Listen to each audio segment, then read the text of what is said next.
ಈ ಘಟನೆ ಒಂದು ಬಗೆಯಲ್ಲಿ ಭಯೋತ್ಪಾದನೆಗೆ ಸಮನಾದಂಥ ಕೃತ್ಯ ಅಂತ ಪಾಪ್ರೆ ಭಾವಿಸುತ್ತದೆ. ಈ ಘಟನೆ ಇಡೀ ದೇಶದ ಜನತೆ ತಲೆ ತಗ್ಗಿಸುವಂತೆ ಮಾಡ್ತಾ ಇದೆ. ಇವತ್ತು ಸರ್ವೋಚ್ಚ ನ್ಯಾಯಾಲಯದಲ್ಲಿ ನ್ಯಾಯಮೂರ್ತಿಗಳಾದಂಥ BR ಗವಾಯಿ ಅವರು ಕಲಾಪವನ್ನು ನಡೆಸುತ್ತಿದ್ದಾಗ ಒಬ್ಬ ವ್ಯಕ್ತಿ ಏಕಾಏಕಿ ಪೀಠದ ಕಡೆ ನುಗ್ಗಿ ತನ್ನ ಶೂ ಅನ್ನು ಕಳಚಿ ಎಸೆಯೋದಕ್ಕೆ ಮುಂದಾಗಿರ್ತಕ್ಕಂಥದ್ದು ಅತ್ಯಂತ ಖಂಡನೀಯ ಮತ್ತು ಒಂದು ಬಗೆಯಲ್ಲಿ ಭಯೋತ್ಪಾದನೆಗೆ ಸಮನಾದಂಥ ಕೃತ್ಯ ಅಂತ ಪಾಪ್ರೆ ಭಾವಿಸುತ್ತದೆ.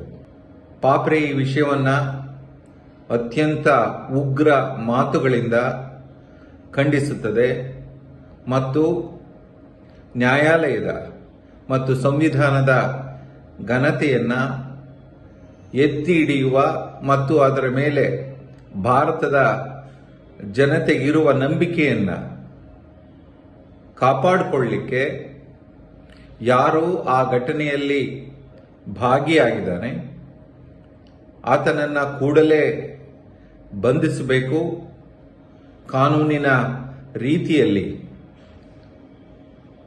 ಅವರ ಮೇಲೆ ಕಾನೂನಿನ ಕ್ರಮವನ್ನು ಕೈಗೊಳ್ಳಬೇಕು.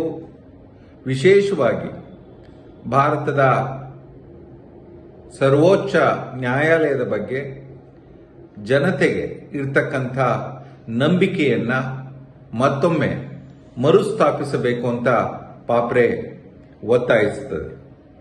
ಈ ಘಟನೆ ಇಡೀ ದೇಶದ ಜನತೆ ತಲೆ ತಗ್ಗಿಸುವಂತೆ ಮಾಡ್ತಾ ಇದೆ.